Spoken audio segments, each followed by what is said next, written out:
खबर खबर चाहे हो राजनीतिक जगत की या फिर खेल जगत की या फिर जुड़ी हुई हो मनोरंजन जगत से, बिना किसी रीजन देखते रहिए समाचार विजन।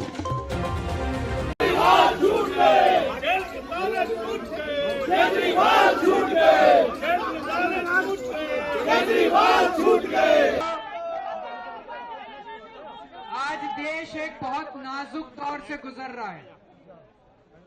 केजरीवाल बहुत छोटी चीज है। केजरीवाल इम्पोर्टेंट नहीं है, देश इम्पोर्टेंट है।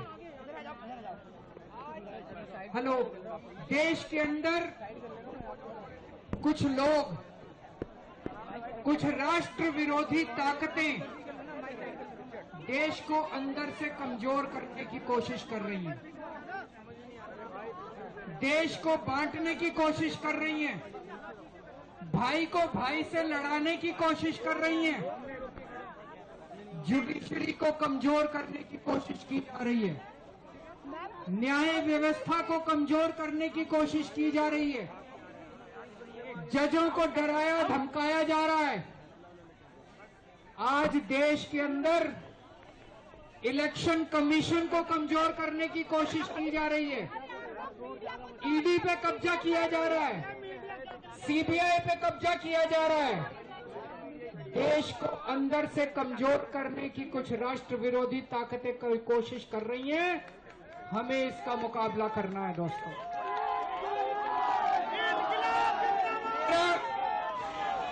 मेरा कसूर यह नहीं है कि मैंने कोई भ्रष्टाचार किया था, मेरा कसूर यह है कि मैंने उन राष्ट्र विरोधी ताकतों के खिलाफ आवाज बुलंद की थी, इसलिए।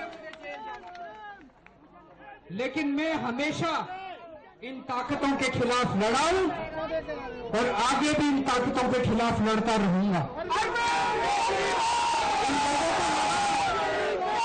केजरीवाल को जेल में डाल दो, केजरीवाल डर जाएगा, केजरीवाल के हौसले टूट जाएंगे, केजरीवाल का साहस टूट जाएगा।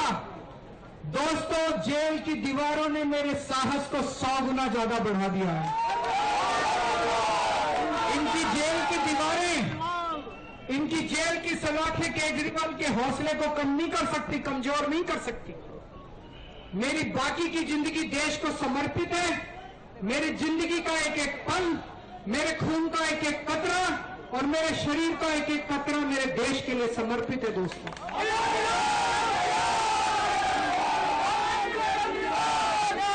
मेरे को हमेशा ऊपर वाले ने मेरा साथ दिया। मैं बहुत छोटा आदमी हूं, बहुत छोटा आदमी था, ऊपर वाले ने साथ दिया। जो मुझे इतना प्यार मिला लोगों का, इतना मान सम्मान मिला, क्यों साथ दिया ऊपर वाले ने?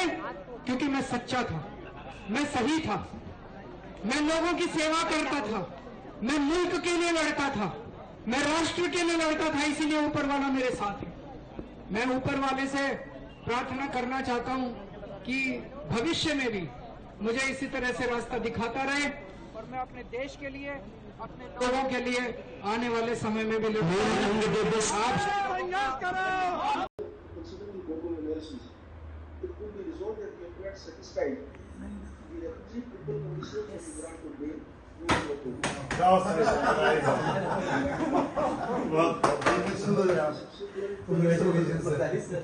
changing circumstance, yes, principally we accept that yes, नमस्कार, आप देख रहे हो समाचार विजन। मैं हूं शशि पांडे। आज बड़ी खबरों के साथ एक बार फिर हाजिर हूं। खबर है दिल्ली की। दिल्ली सरकार यानी दिल्ली के मुख्यमंत्री अरविंद केजरीवाल की, जो आज 103 दिन के बाद जेल से जमानत मिल गई है। अरविंद केजरीवाल को जमानत मिलने पर जिस तरीके से आम आदमी पार्टी में खुशी का माहौल और लहर है, उसी तरीके से वही विपक्ष यानी भारतीय जनता पार्टी के खेमे में मायूसी है और उनको दिल्ली के मुख्यमंत्री अरविंद केजरीवाल की ज़मानत पे अफसोस है और करारा तंज भी है कि इस तरीके से ज़मानत दी गई है जो अरविंद केजरीवाल को नहीं मिलनी चाहिए, उनका मानना है। अरविंद केजरीवाल को 103 दिन जेल से बाहर आने के बाद न्यायमूर्ति सूर्यकांत की अध्यक्षता वाली पीठ ने 5 सितंबर को केजरीवाल की याचिकाओं पर फैसला सुरक्षित रख लिया था। सीबीआई ने इस मामले में आम आदमी पार्टी की मुखिया को 26 जून को गिरफ्तार किया था। पीठ ने 5 सितंबर को केजरीवाल की याचिकाओं पर फैसला सुरक्षित रख लिया था। सीबीआई ने इस मामले में आम आदमी पार्टी के मुखिया को 26 जून को गिरफ्तार किया। सुप्रीम कोर्ट से आबकारी नीति घोटाले मामले में दिल्ली के मुख्यमंत्री अरविंद केजरीवाल को जमानत मिल गई। सुप्रीम कोर्ट ने शुक्रवार को 2 याचिकाओं पर फैसला सुनाया। न्यायमूर्ति सूर्यकांत ने आबकारी नीति भ्रष्टाचार मामले में मुख्यमंत्री अरविंद केजरीवाल को नियमित रूप से जमानत देने का फैसला सुनाया। इस संबंध में न्यायमूर्ति उज्ज्वल भुइया ने उनके फैसले पर सहमति जताई। कोर्ट ने केजरीवाल को 10 लाख रुपए के मुचलके और 2 जमानत राशियों पर जमानत दी है। ये जमानत सशर्त 10 लाख रुपए के मुचलके पर दी गई है और 2 जमानत राशियां जो है इनकी लगाई गई है। सीबीआई की गिरफ्तारी से जुड़ी जो इनकी याचिका पर जस्टिस सूर्यकांत ने कहा कि अपीलकर्ता की गिरफ्तारी अवैध नहीं थी। ईडी मामले में केजरीवाल को सुप्रीम कोर्ट से 12 जुलाई को जो जमानत मिली थी वो दरअसल केजरीवाल ने केंद्रीय अन्वेषण ब्यूरो यानी सीबीआई की ओर से दर्ज भ्रष्टाचार के मामले में अपनी गिरफ्तारी की जमानत से दिल्ली हाई कोर्ट के इनकार को वो चुनौती दिए हुए थे। 2 अलग अलग याचिकाएं दायर की थी। पीठ ने 5 सितंबर को केजरीवाल की याचिकाओं पर फैसला सुरक्षित रख लिया था। जमानत देने का फैसला सुनाया। उन्होंने कहा कि जमानत पर हमने विचार किया है। सबूतों और गवाहों से छेड़छाड़ को लेकर के अभियोजन पक्ष की आशंकाओं पर विचार किया गया। उन्हें खारिज करते हुए अपने निष्कर्ष निकाला कि अपीलकर्ता को जमानत जरूर दी जानी चाहिए। कोर्ट ने कुछ शर्त भी लगाई। सशर्त अरविंद केजरीवाल को जमानत दी गई है। कोर्ट ने कहा है कि अब अपीलकर्ता के मामले के बारे में सार्वजनिक रूप से कोई सार्वजनिक टिप्पणी वो नहीं करेंगे बाहर जाकर के। ईडी मामले में लगाई गई शर्त इस मामले में भी लागू होगी। वह ट्रायल कोर्ट के साथ पूरा सहयोग करेंगे। जस्टिस भुइया ने सीबीआई की गिरफ्तारी पर सवाल उठाया और फैसला सुनिश्चित किया कि जस्टिस भुइया ने कहा कि गिरफ्तारी की आवश्यकता और समय पर मेरा एक निश्चित दृष्टिकोण है, इसलिए इस दृष्टिकोण से हम सहमत हूं कि अपीलकर्ता को जमानत पर रिहा किया जाना चाहिए। ऐसा प्रतीत होता है कि ईडी मामले में अपीलकर्ता नियमित जमानत दिए जाने के बाद ही सीबीआई सक्रिय हुई और हिरासत की मांग की। ईडी मामले में रिहाई के समय केजरीवाल को गिरफ्तारी करने की सीबीआई की जो जल्दबाजी वो मेरी समझ से परे। ये बड़ी बात जो है सुप्रीम कोर्ट ने कहा कि ये जिस तरीके से सीबीआई ने इतनी जल्दबाजी की है गिरफ्तार करने में अरविंद केजरीवाल को, ये हमारी समझ से परे है। जबकि 22 महीने तक उसने ऐसा कोई कदम नहीं उठाया। इस तरह की कार्रवाई गिरफ्तारी पर गंभीर प्रश्न उठाती है। ऐसा सीबीआई को लेकर के सुप्रीम कोर्ट ने कहा। सीबीआई की नीयत पर जो शंका जस्टिस भुइया ने खूब सुनाया और खूब लताड़ा, खरी खोटी खूब सुनाई, सीबीआई को फटकार लगाई। जस्टिस सूर्यकांत की तरह ही सीबीआई मामले में केजरीवाल को जमानत देने के पक्ष में फैसला दिया। उन्होंने अलग से अपना आदेश पढ़ते हुए कहा कि सीबीआई द्वारा की गई गिरफ्तारी जवाबों से कहीं अधिक सवाल खड़े करती है। बड़ी बात कही सीबीआई को फटकार लगाते हुए जस्टिस ने भुइया ने। सीबीआई ने उन्हें तब गिरफ्तार करने की जरूरत महसूस नहीं की, हालांकि उनसे मार्च 2023 में पूछताछ की गई थी और यह केवल तब हुआ था जब उनकी ईडी गिरफ्तारी पर रोक लगा दी गई। तभी सीबीआई सक्रिय हुई और उन्होंने केजरीवाल को हिरासत मांगी। उसे 22 महीने से अधिक समय तक गिरफ्तारी की कोई ज़रूरत नहीं थी। ऐसा जस्टिस भुइया ने कड़ी फटकार सीबीआई को लगाया। दिल्ली की मंत्री आतिशी जो अरविंद केजरीवाल को जेल जाने के बाद और मनीष सिसोदिया से पहले से ही जेल में गए थे, इन दोनों के जेल जाने के बाद पूरी जिम्मेदारी दिल्ली सरकार चलाने की आतिशी के ऊपर ही थी। वो अरविंद केजरीवाल के इशारे पे दिल्ली सरकार चला रही थी। आज जिस तरीके से आतिशी खुशी नज़र आ रही है और खुशी में आतिशी ने कहा कि आज सुप्रीम कोर्ट ने अरविंद केजरीवाल को जमानत दे करके अमित शाह, गृह मंत्रालय, केंद्र सरकार और सीबीआई के मुंह पर तमाचा है। अगर अमित शाह जी मेरी थोड़ी भी शर्म है तो वे शाम तक इस्तीफा दे देंगे, ऐसा कहा आतिशी ने। देखिए, स्वाभाविक बात है कि अरविंद केजरीवाल जी को जेल में डालने से भारतीय जनता पार्टी की यही साजिश थी कि आम आदमी पार्टी को परेशान किया जाए, दिल्ली के लोगों को परेशान किया जाए, दिल्ली के गवर्नेंस को रोकने की साजिश थी। लेकिन दिल्ली के लोग भी बहुत समझदार हैं, दिल्ली के लोग सब देख रहे थे और दिल्ली के लोगों का गुस्सा आम आदमी पार्टी पे नहीं था, भारतीय जनता पार्टी पे था अरविंद केजरीवाल जी को गिरफ्तार करने के लिए। मुझे पूरा भरोसा है कि दिल्ली के मुख्यमंत्री अरविंद केजरीवाल जी के बाहर आने से जो समस्याओं का सामना दिल्ली के लोगों को कर अपनी पार्टी को और ताकत मिलेगी और पार्टी का एक कार्यकर्ता होने के नाते दिल्ली और पंजाब और पूरे देश भर का एक नागरिक होने के नाते मैं तहे दिल से स्वागत करता हूं इस फैसले का और बस एक ही चीज़ कहना चाहता हूं इस भावुक लम्हे में कि वेलकम बैक अरविंद केजरीवाल। लेकिन जमानत जो मिली है कुछ शर्तों के साथ मिली है और बीजेपी लगातार आरोप लगाती रही है, खासकर अरविंद केजरीवाल को लेकर कि भ्रष्टाचार में लिप्त है।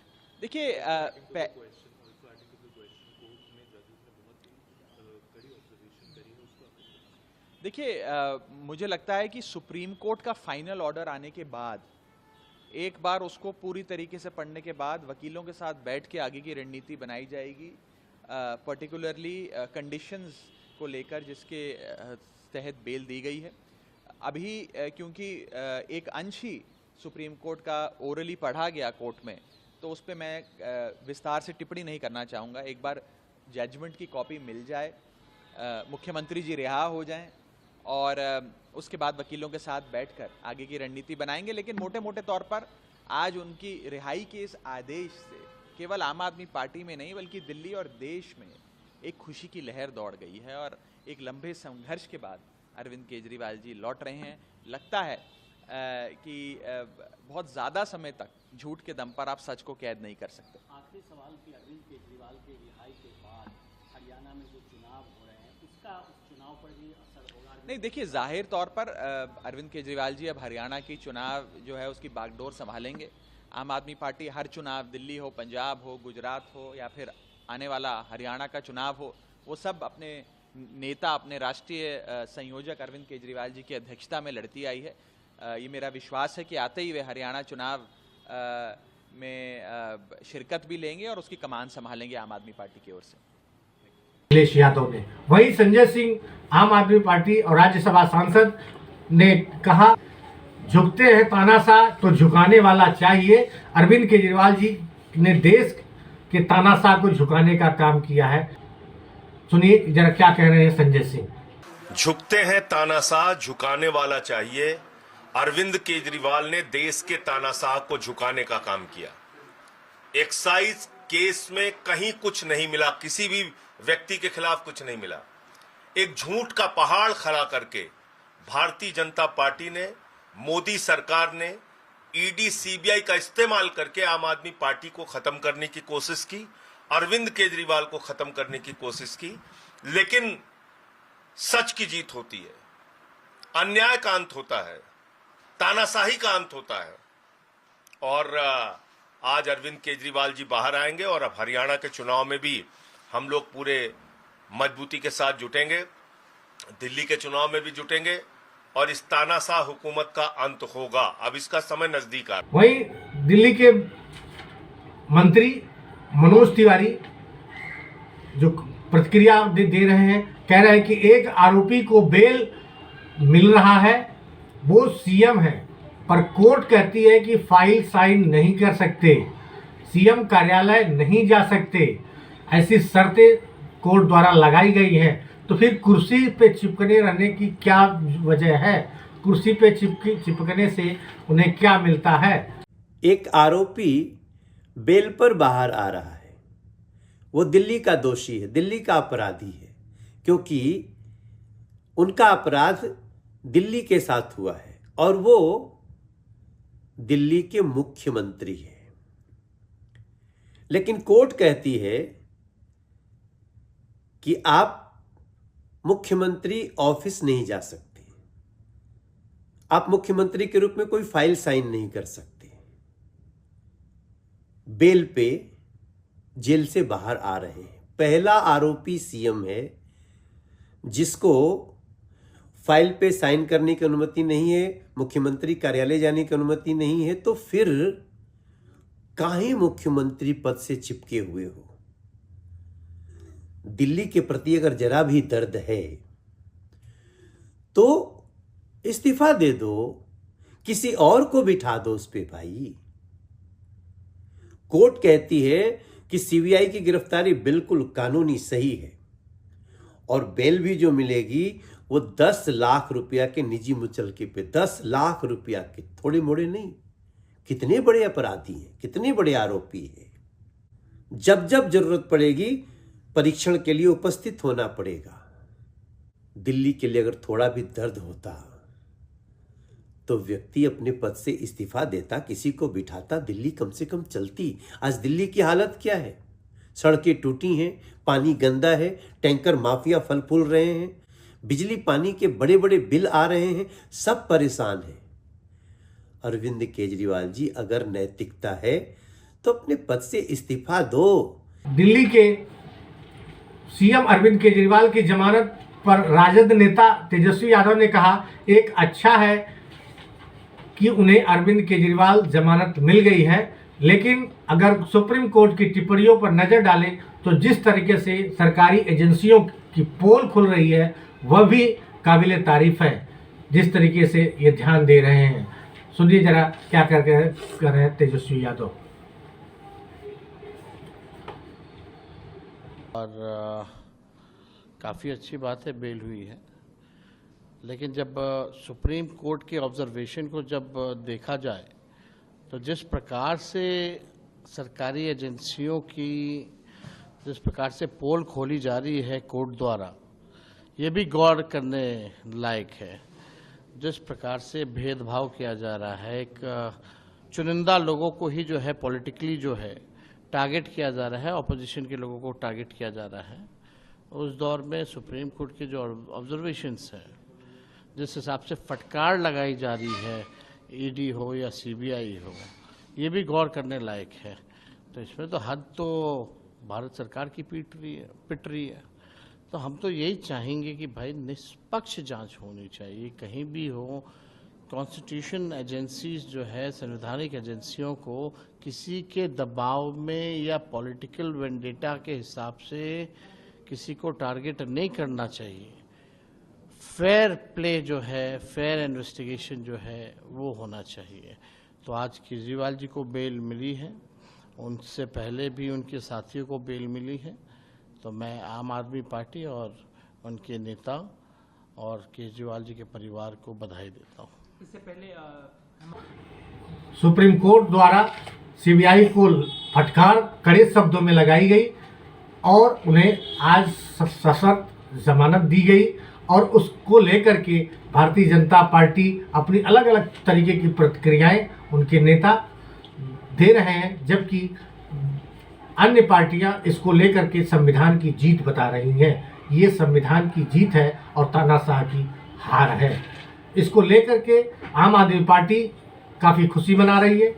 वहीं उनकी पत्नी, अरविंद केजरीवाल की पत्नी ने कहा कि तानाशाह ये चाहते हैं कि सारे लोग जेल चले जाएं और तानाशाह की सरकार रहे और हम तानाशाही से सरकार चलाएं। ऐसा कभी नहीं हो सकता। आज तानाशाह हार चुका है, ऐसा कह रही अरविंद केजरीवाल की पत्नी सुनीता केजरीवाल। सुनिए क्या कह रही है। भाजपा के मंसूबों पे पानी फिर गया। वो लोग विपक्ष के नेताओं को जेल में डाल के सत्ता में बने रहना चाहते हैं, उनका मकसद ये है। जिस खबर को लेकर के मैं हाजिर हुआ हूं वो आज की सबसे बड़ी और ताज़ा खबर है।